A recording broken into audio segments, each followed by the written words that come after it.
What's up, guys, and welcome back to another episode of the Apple Guy. Today we are going to be taking a look at another smartphone collection, this time a 2020 update to the 2014 video that I first released back on this channel. And today we only have some new phones here that I recently added to the collection, so we'll take a look at them. So the first one on our list today is going to be on the right hand corner. It's a HTC 8925, also known as the TyTN II for Tilt 2, and this phone was released on September 2007, so the same time the original iPhone came out, and it featured a slider functionality, so it's your typical slider with the keyboard, and it props up. And this phone came with the ability to work on AT&T's brand new 3G networks at the time. So it also had 2G. So the specifications for the quad band GSM, it worked on 850, 900, 1800, and 1900 band, as well as GPRS, Edge. And for 3G, it worked on the tri-band UMTS bands, 850, 1900, and 2100, and it supported HSDPA. So this was standard 3G speeds, not the HSDPA Plus or 3.5G as the iPhone 3GS supported in 2009 when AT&T released it, basically. And the phone also supported HSUPA, which was another 3G standard at the time. And it also has a built-in GPS. And this phone is a slider form factor, of course. The dimensions are 4.4 inches tall, 2.3 inches wide, and 0.75 inches deep. It weighs a total of 6.7 ounces. And it ran Windows Mobile 6.1, and you can update it to 6.5. Unofficially, you can run Android on here, so it has to be one of the earlier versions of Android, of course, that came out a year after this phone came out. The processor inside is a Qualcomm 7200 ARM 400 megahertz single-core chip. The graphics was also built by Qualcomm, and it's a 3Q dimension. The memory inside, it has 128 megabytes of DDR RAM, and for storage is 256 megabytes of read-only memory. You can put external storage in here. It supported micro SD cards HC. So it supported the new high-capacity standard, which is up to 32 gigabytes maximum storage you can expand on top of the 256 megs of onboard read-only memory. As for the battery, you can either have it in the standard 1300 configuration or bump it up to a 1350 mAh battery. Of course, lithium-ion technology. And of course, it's user removable on the back, and we will get through those in a minute. Keyboard, of course, is your standard keyboard and touchscreen. The display on front, it's 240 by 320 pixels, and it's 2.8 inches, and it's LCD technology, and the aspect ratio is 3 by 4. The rear camera is a 3.1 megapixel camera. The front camera is 0.31 megapixels, which this one does not, so another variant of this particular model would have a front-facing camera, but this model does not. It supported USB Type-B, Mini-B connector, Wi-Fi 802.11b and G, Bluetooth 2.0 plus EDR. So with this phone, had some pretty cool features besides running a Windows Mobile operating system, which you can install files on here through .cab. They have to be a .cab extension files. So you can run mini versions of Windows programs that people made back in the day for this type of phone. So here's what it looks like from the front, of course. AT&T logo. So that was standard on every phone that was sent off to specific carriers at the time. Even today, with their carrier logo is branded on the product. And you can see that it's a grayish front panel, and the buttons are actually chrome, and you can tell they weather over time with your fingers touching them every time they interact with the device and things like that. But you get basic functionality on the front. You got like a D-pad in the middle, and you have your internet button down here to quick access to Internet Explorer. You have a email button or text message button. You have another quick toggle button there. You have your deny a call, answer a call, another button. So it actually looks like these two buttons here are your right click and left click. And that's a web browser button. Oh, a Windows button, my bad guys. That's your Windows button, you hit that to go back home. There's your Internet Explorer button right there. And of course your mail button, and OK to confirm what you're selecting.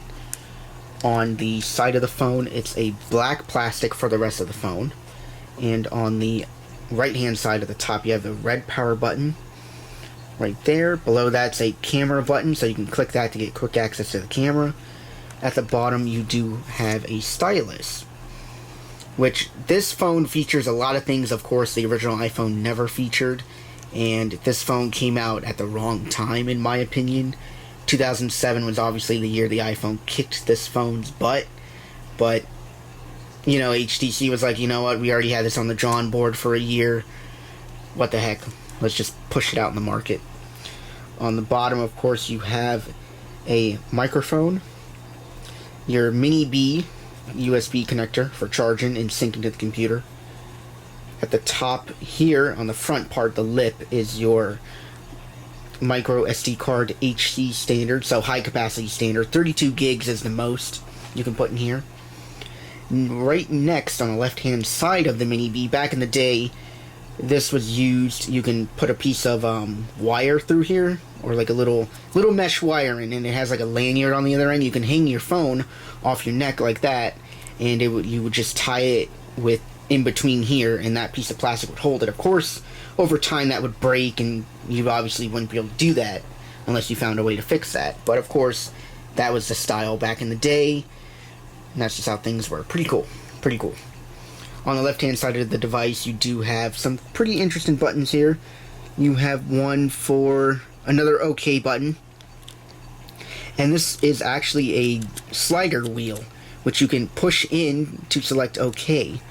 So essentially, if the front OK button breaks or the below OK button breaks, and you didn't want to use a touch screen to obviously authenticate for anything, you can select stuff with the slide wheel and click OK by pushing in on that wheel.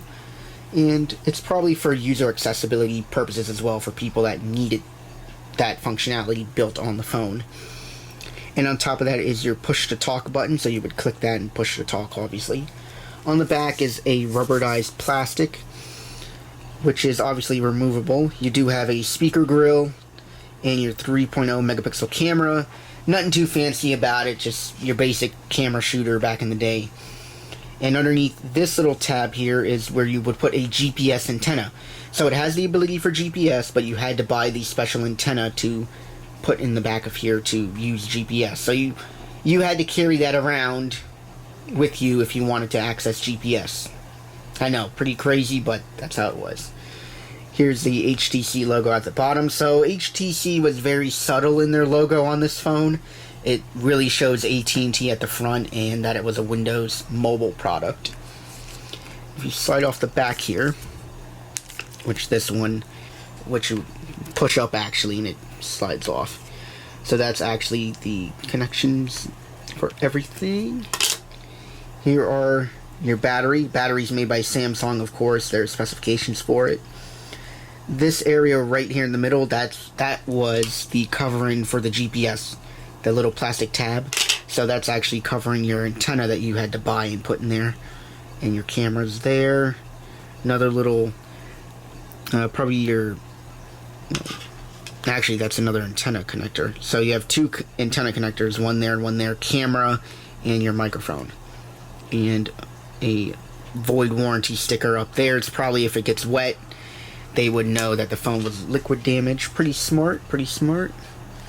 Battery, it's a brand new battery I bought for this device, so it's not swollen or anything, but it does, on the original battery, also showed you where to remove it. Of course, you do that. The battery does have a metal plate in the back, and it's very rigid, so very nice. It's not that flimsy of a battery. Here you have your product number, 8925, HTC. Here's some other SKUs and specifications and whatnot in here.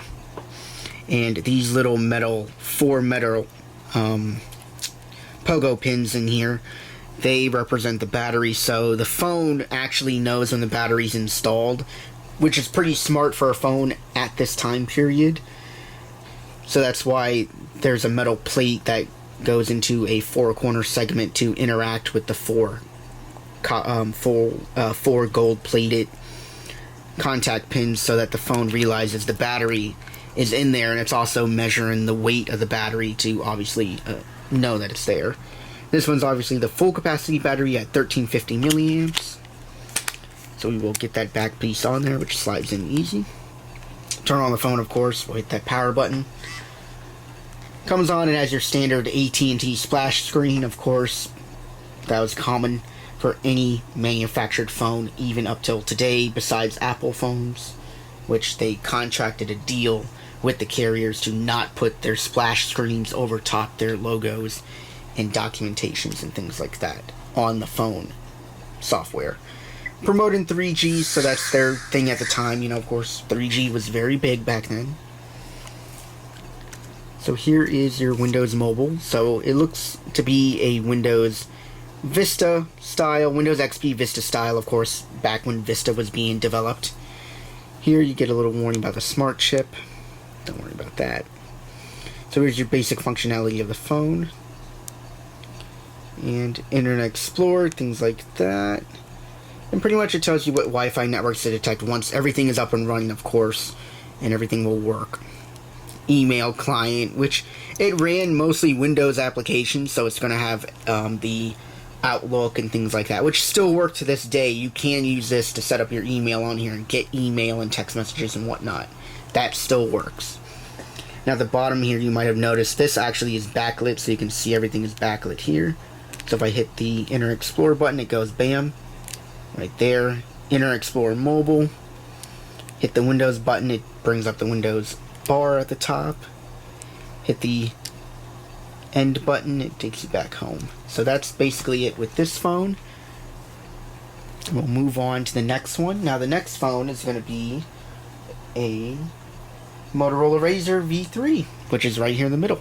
So this is obviously the iconic, very popular RAZR, which Motorola brought back, obviously in a new form factor, which obviously didn't really work out that well with the fold-in display, in my opinion, and a lot of other people's opinions that have it. But this is the OG, the real deal, the one you had back in the day, 2004, 2003, all the way up until 2006 or 7, I believe, when they stopped making these phones. You can, if you want, you can correct me down below when they stopped making the iconic RAZR, but still popular early 2000s phone.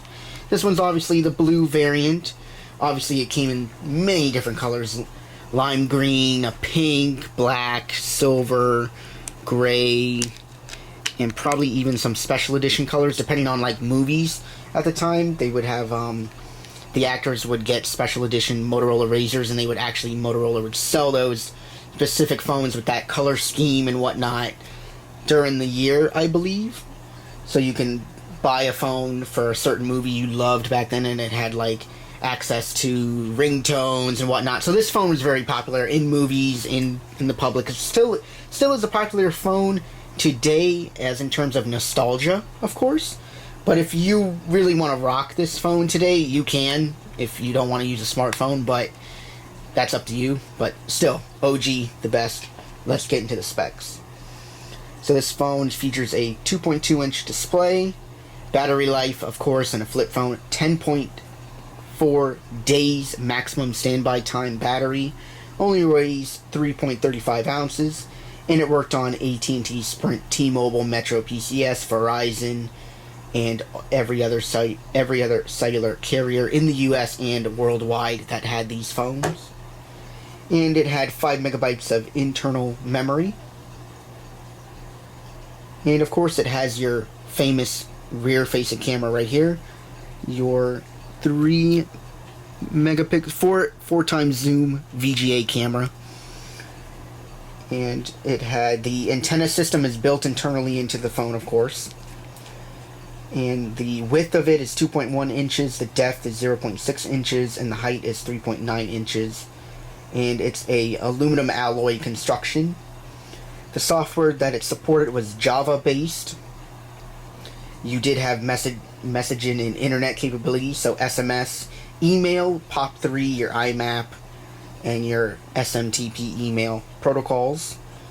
This version supported 2G, so your 850 all the way up to 1900 quad band GSM service, Bluetooth 2.0, and you had your basic web browser and mail client, things like that. And for the web browser, it was just a basic browser, nothing special.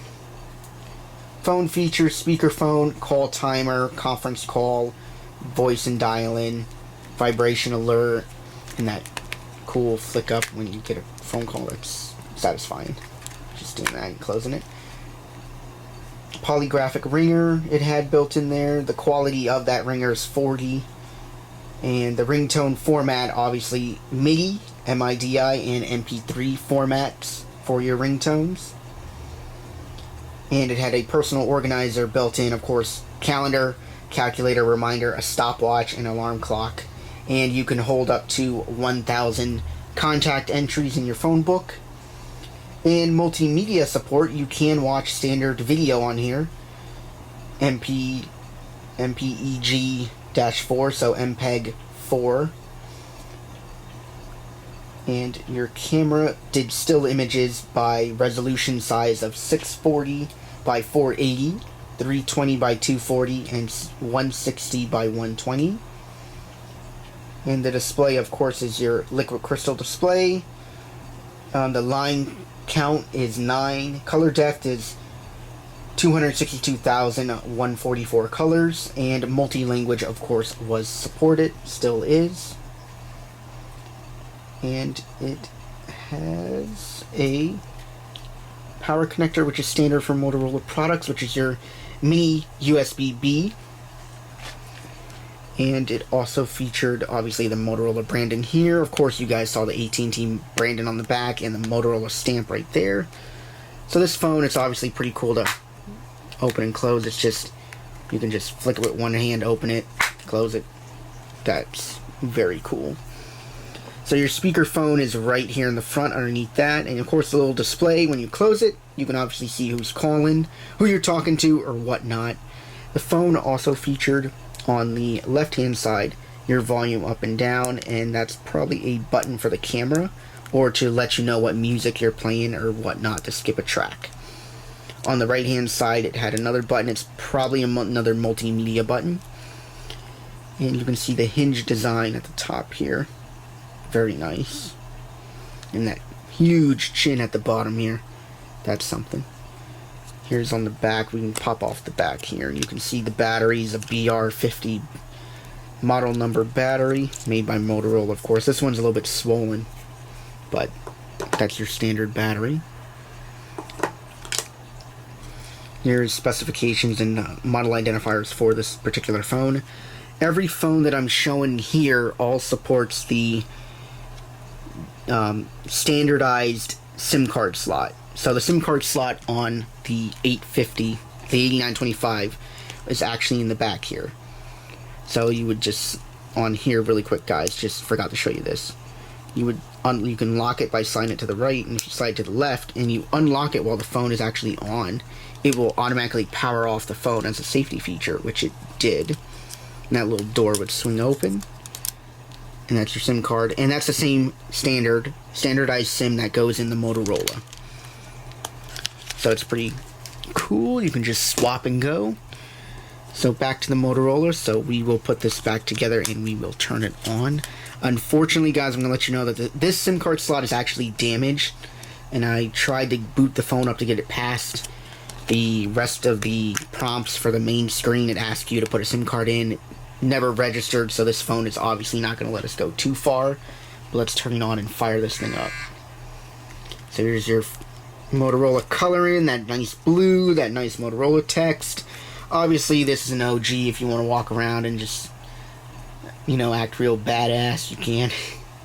in my opinion, you know, it's very cool. But, of course, it can't go any further because of the SIM card is not being registered, but it does have the Bluetooth indicator on. Battery indicator, things like that. AT&T wallpaper. You close the lid, it's going to just tell you to insert a SIM. Otherwise than that, yeah, it's only going to let you do emergency calls. So otherwise than that, this phone, it still works, but, of course, if that SIM card slot was working, we can go into more detail on the features. So we will put this OG back down here. The next phone on our list is going to be the Samsung rugged phone, which is on the far left hand corner. So this is the Samsung A370 Rugby. So this was your first waterproof sealed off phone, and this was pretty cool at the time. Still is today. It's pretty chunky. But we'll go through the specs on this. So the display is a 2-inch display, megapixel size 176 by 220 pixels. Camera is a 1.3 megapixels at 144 pixels per inch, and it has a 1000 milliamp hour removable battery back behind this little plate. And it worked on both GSM and HSPA. So of course this was one of your 3G phones. That was AT&T based. Came out in September 2008. And the dimensions for it are 3.94 inches by 2.05 inches by 0.91 inches. And it only weighs 4.66 ounces. You will notice that a little bit over your other phones that we see here. The SIM card on this one actually is a mini SIM, so they moved away from the standardized SIM to the mini SIM, so I apologize, guys. Not every phone here, besides these right here, will support it, and that one does not support a SIM card. So this one goes on to the newer SIM standard, the mini SIM. And the IPF rating on here, the IPX rating is actually a military standard 810F, so it's compliant to salt, dust, humidity, rain, vibration, solar radiation, transport, and thermal shock resistance. Of course, the seals still work besides the connection seal here for the power connector.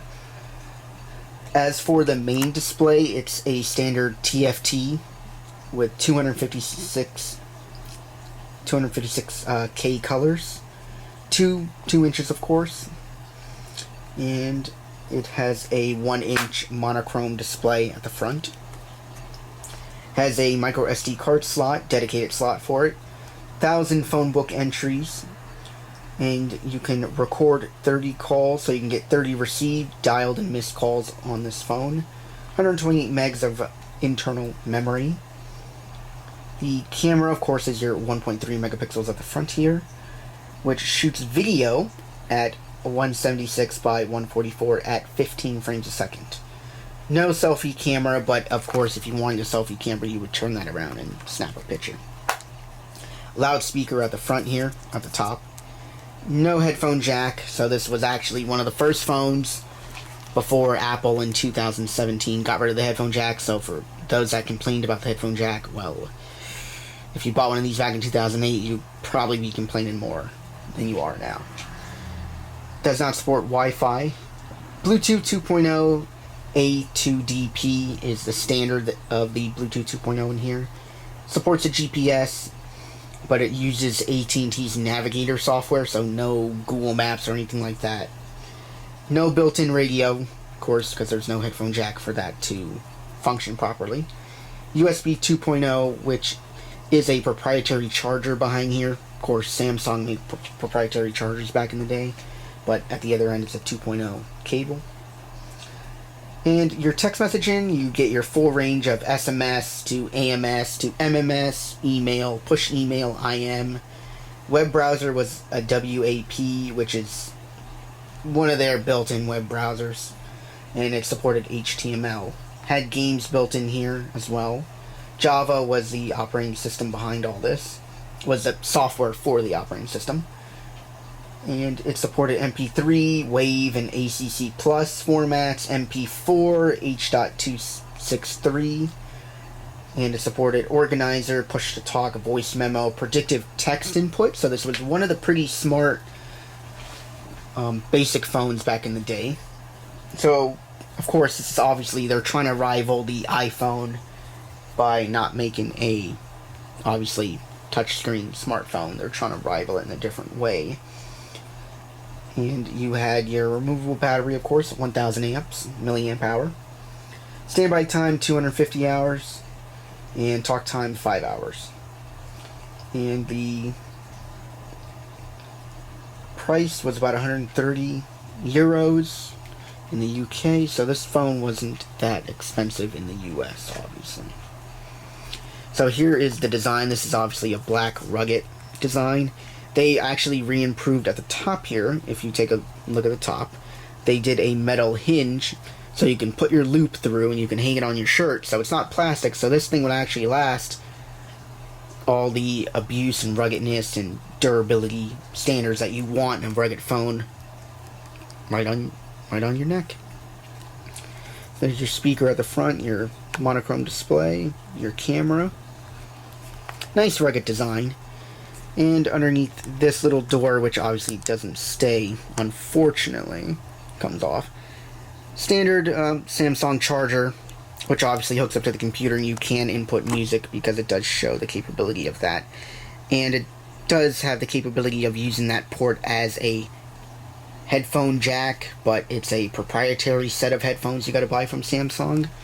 So that's another reason Samsung did that, to sell their own proprietary stuff. Above that, you have your standard speaker button. On the back is a coin that you unlock to get into the back of here. The only thing back here is the battery and the SIM card slot. That's it, and it's a rubber seal behind all this. Nice textured back to keep it from sliding against the table and going off onto the floor. And on the left-hand side of the device, we have a push-to-talk button, which is very popular. And you have your volume up and down. So here's what the phone looks like when you open it up. It has a AT&T wallpaper, of course. You got your battery percentage on the right, time, and on the left is your cell service. And here you have a GPS button. So if we hit the GPS button, it actually opens up a Java-based AT&T Navigator. So here it is. It's going to go into AT&T Navigator. And it should load it up, and no, it needs the, so you have to have internet to use the GPS, basically. And to exit, you hit the end button, and it's going to ask you to fully close it, suspend it to RAM, or no, we're going to just fully close it. So it's going to power that off. And this just basically has your basic features in here, of course. There's your standard T9 text pad, and here's your D-pad in the front here, and of course AT&T branded, and everything here is backlit. So that's the Samsung 8370, and we are now going to look at the Verizon LG VX 8350, which is this phone right here. Supports 3G. The back plate is actually broken, and when I got the phone, it came with tape on it. So just to let you guys know, it came like that, and I just decided to leave it like that. So this phone does not have a SIM card in it. It used the built-in eSIM. So early technology with the eSIM, of course, in here, but Verizon CDMA network, no GSM. Worked on 3G, and you can only use it on the Verizon network. This phone was a popular version of the 8300, so it was updated to have a sleeker, lighter, and thinner body, and the antenna is built internally, so at the time they were external, but this one's internal. It featured stereo Bluetooth, which is 2.0, a 1.3 megapixel camera, dual color display, so this is also a color display out here and internally. And you can put a SD card slot right here underneath this little door that's broken, up to 4 gigabytes of external memory. The display, the main display, is a 176 by 220 pixels, LCD TFT display. Removable battery, 1000 milliamps. Talk time on that battery is 3.5 hours max. Standby of 210 hours maximum. As far as processor, that's a basic LG made processor. Storage is 36 megs of internal memory. Of course, 4 gigs external upgrade. 1 megapixel camera. Self-timers built in. Night mode is built into the camera. Brightness and white balance control. Video is built in here as well. You can take video. It's off the QCIF standard, so it's 176 by 144, and it's only up to 1 hour at the most you can shoot video for. This phone only comes in at 3.3 ounces, and the dimensions are 3.73 by 1.97 by 0.87 inches. The operating system, of course, since this was built by LG, Verizon had an input on what the operating system was going to be, so it's a proprietary operating system. There is no information on what the actual operating system is. It's more than likely based off Java code. And the CDMA that it supports is 850 and 1900 bands, so it only supports those two bands for the 3G and 2G.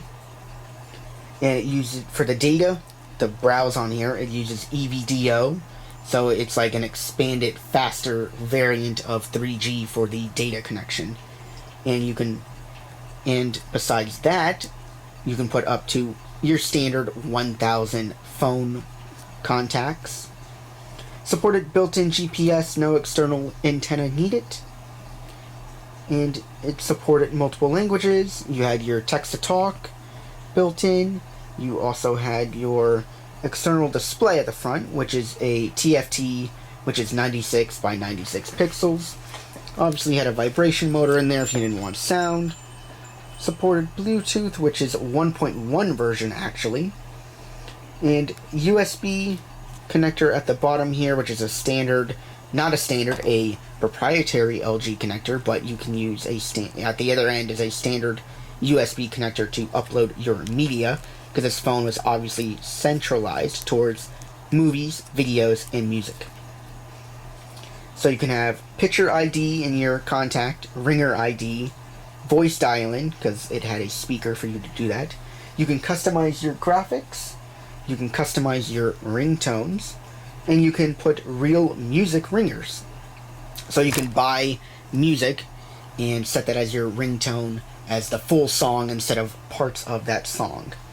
Data tethering, yes. You can do obviously airplane mode, which all these phones here do support airplane mode. And it had a web browser, which is WAP web browser, proprietary technology. It had T9 keyboard, so predictive text. And you had your side keys, volume up and down, and a camera button on the right hand side. And for messaging, you can do picture messaging, MMS, text messaging, and text messaging templates.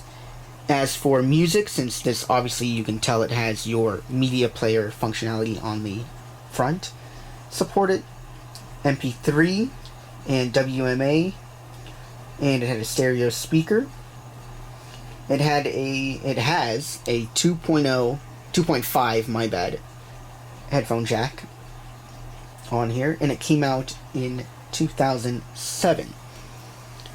So you can see here on the right hand side you have your dedicated camera button, SD card.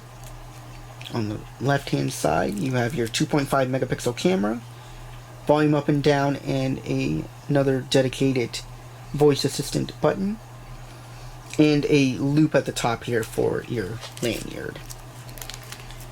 So here's what the LG phone looks like. We'll power that up.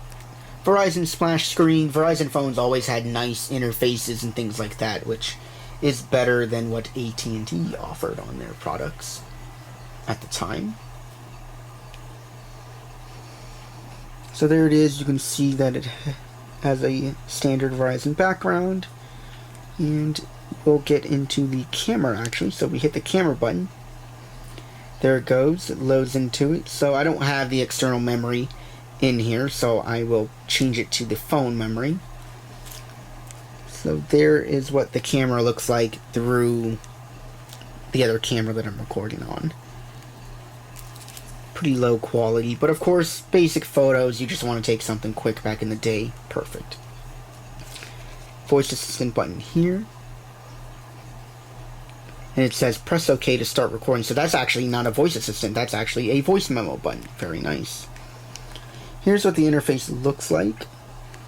So this is what Verizon does. And this was actually, I very much loved this interface, still do. It's just nice and convenient over AT&T. But you have your basic features here in the system.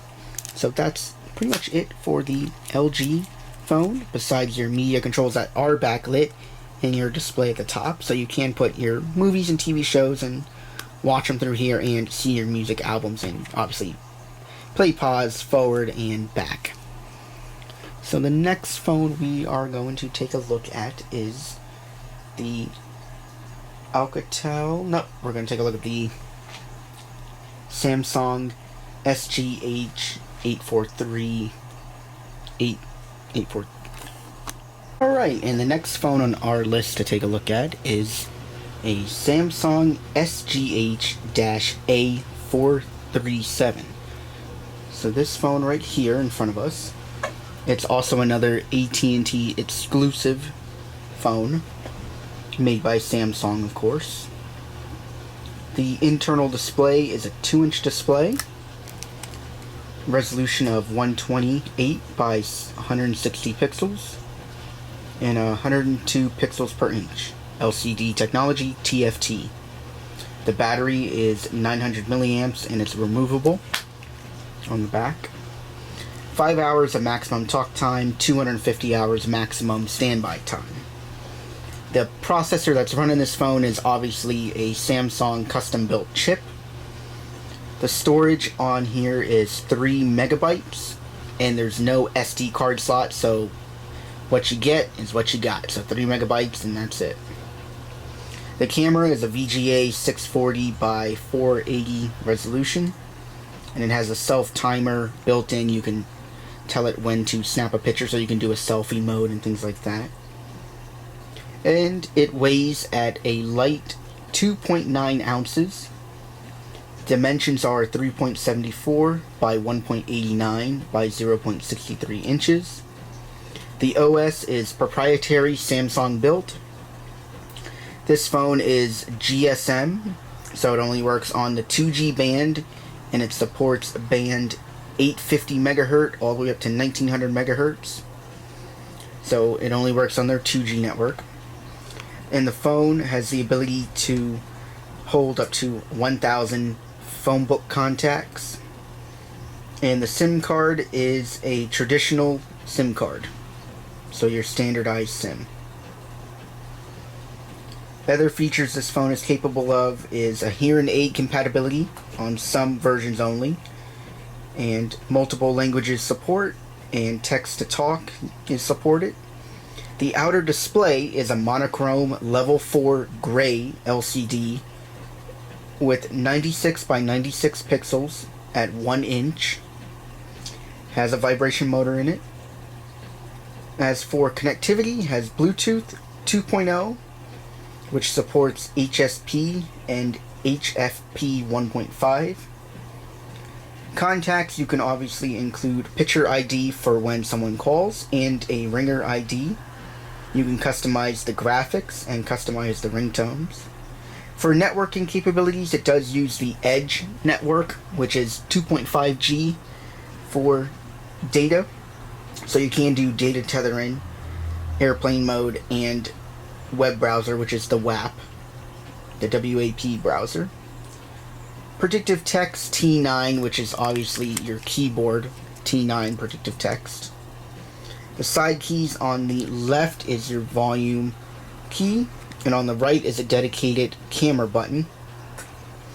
For messaging, it does support instant messaging, which it supports Windows Live, AOL, and Yahoo. It supports MMS and SMS text messaging and text messaging templates as well.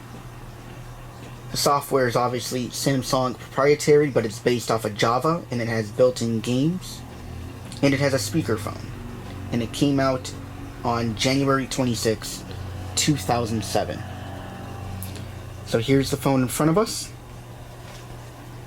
and it's in a gray color, and you can see on the right hand side of this phone the camera button, the proprietary charger, Samsung proprietary, another little cutout for looping a lanyard through to hang it around your neck, and on the back of the device, black plastic, gray plastic, and if you slide the unlock lever here down, the battery cover just pops off. Here's what the battery is located, and to pop off the battery you can just pull it off on the two sides here, and that's the battery, and that's the battery rated. And here is specifications for the phone, of course, battery connector, and your SIM card slot. No SD card.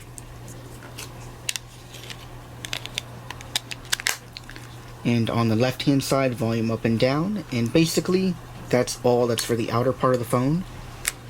Flip it open, you got your Samsung branding at the top of the display, AT&T logo above that, your earpiece. In the center you have a D-pad with the AT&T logo in the center for selecting left and right clicks. You have your end call, receive a call, and another function button here. Your T9 keyboard down below, and to power it on you hold down the off button or the end call button.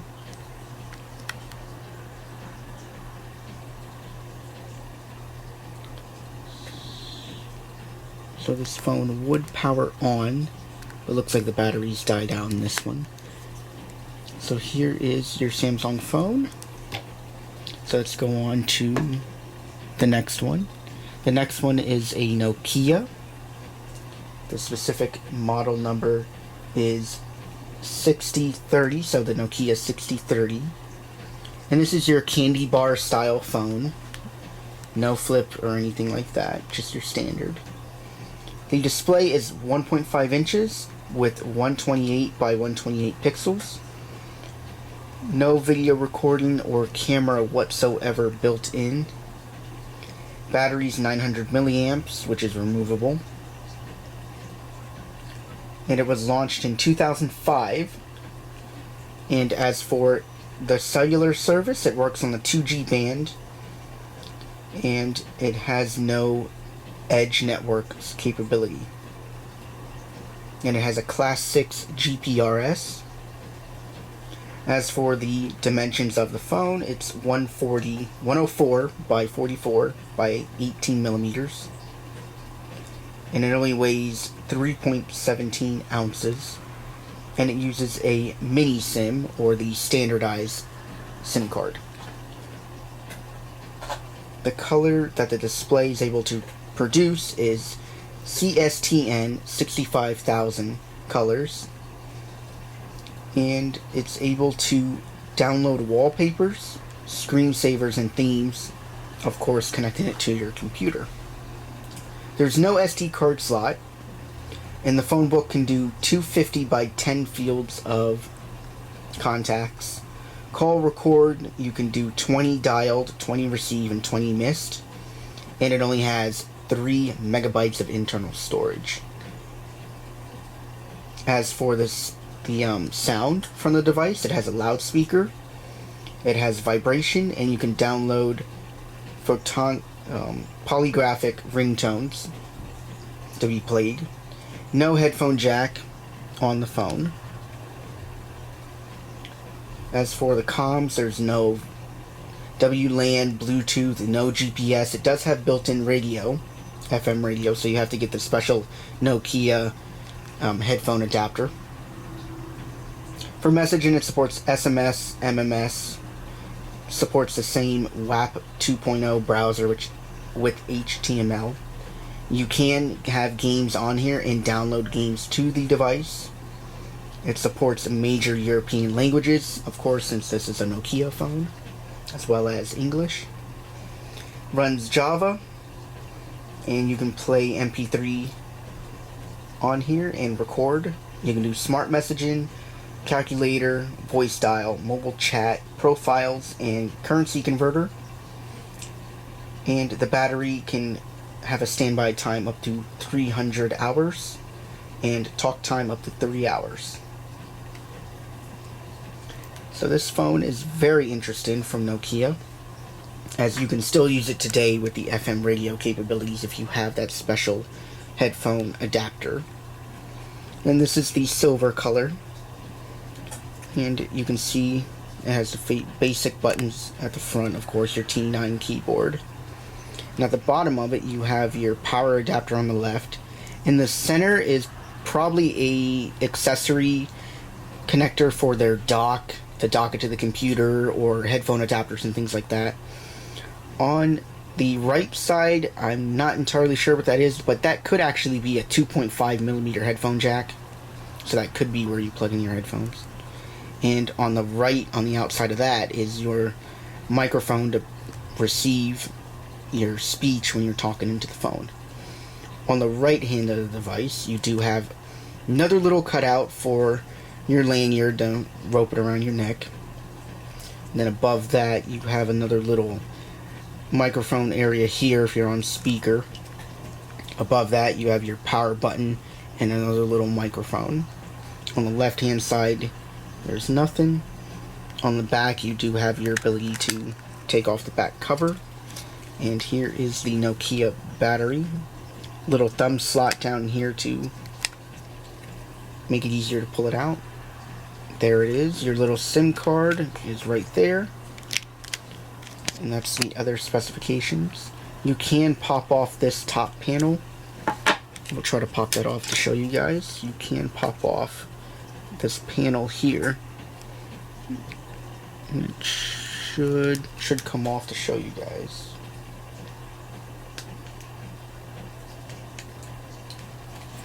So Nokia made this phone possible, have the possibility to let you change out your top piece, and to make it probably more serviceable, because now you can access the power button and other buttons like that.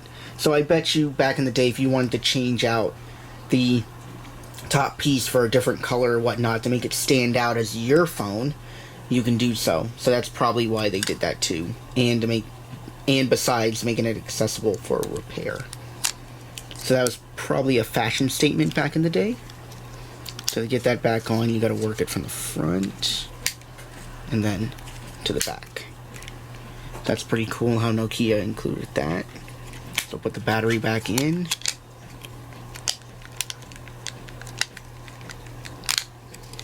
And then we'll get this back cover back on.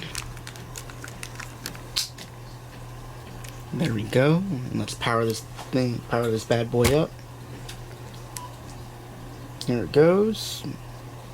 It has the T-Mobile splash screen because this phone was bought on T-Mobile. Battery indicators shown. The time comes up for me to set the time in here, so we'll just go OK with the standard time and with the standard date. So here it is. You can probably see it has a T-Mobile background in the back here.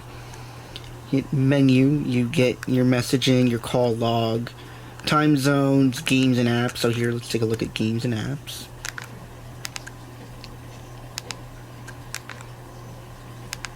So that's messages. Let's go back into games and apps. So it's open in the folder. So you got Club Pinball, Tetris Demo. So we'll open up Tetris Demo. And it will not let you do anything unless there's a actual SIM card with service. Oh, wait. Oh, never mind, guys. It'll let you do it.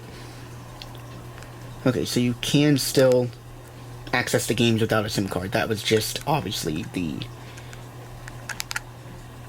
phone, just so you know. So here's a demo of... Oh, you have to buy the full version. Okay, so that's why there was a message that the SIM card wasn't working. So you can only play the demo version of this game. Okay, so you can't...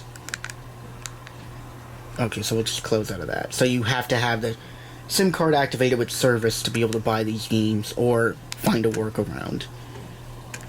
And otherwise than that, this phone has basically your normal settings and profiles and themes, tones, shortcuts, display, and all that good stuff. Connectivity, packet data, so that's over the GPRS. You can restore settings. You can obviously need to, put in the right code, but you can obviously change things here and there. So that's it for the Nokia. And the last phone we're going to take a look at is a modern version of the flip phone. This is a Alcatel, and this flip phone is from 2016, so it's very recent in terms of modernized flip phone. And it supports pretty much a lot of the modern conveniences to a point. It has the micro USB down here, volume up and down. Still has a dedicated button for the camera, 3.5mm headphone jack, back speaker, and down here at the bottom it has the ability, I believe it still has the same functionality. This little piece of plastic down here has the same functionality to put a lanyard around it and still hang it around your neck if you still want to do that. So this is what it looks like. We'll take off the back panel. So on this side you can pop off the back panel. It has a thumbnail cut out. There it goes. And yep, you can still put a piece of wire there and use that as a lanyard. Has a micro SD card. You can go up to 64 gigabytes of internal storage. The battery is a 850 milliamp hour battery. Brand new. It's not been hasn't swelled or anything like that. That's the SIM card that's in here. It's still using, even for 2016, it's still going to use the standardized SIM. So it's still going to use one of these. And that's the model of the phone or whatnot down there. So I'll get that battery back in place. And we'll get into the phone. Has a color display here that only just displays incoming calls, date and time, and things like that. Camera is pretty decent for this phone. It's not going to be like one of those other cameras on these other flip phones that were less quality. This had decent quality. Not the best, but decent. Display is much bigger. Full color display. Full set of buttons. T9 keyboard. Same layout, of course, but it's obviously much bigger. So we'll turn it on. So it just goes right into the operating system. It tells you it's an Alcatel One Touch. And this is obviously a track phone. It tells you your service date. And it just has the basic time and date on it. And it does have a web capability. When I did use this, it had a pretty decent web browser, I'm not going to lie. So there's your little bit of settings you have. Applications, there are some games on here, but the camera does let you do video recording and pictures. So this is the camera. I know the quality, I can tell you guys the quality is actually not that bad on this camera. But obviously it's going to be better on an iPhone. And it's doing 1600 by 1200 high resolution for it. And it does have the ability for night mode. Its version of night mode, of course. And you have a music player. So you have the ability to play music. Picture viewer, video player, FM radio with the headphone, and voice recorder. And that's pretty much it for the Alcatel. And that's pretty much going to do it for us today with the mini cell phone collection of 2020. If you guys like the video, drop a like down below. If you guys want me to do an in-depth video on any one of these phones or any phones from my previous mini cell phone collection or any other Apple product or non-Apple product that I did on my channel, just drop it down below in the comments and I'll work on making that video. And I'll see you guys in the next one. Take care.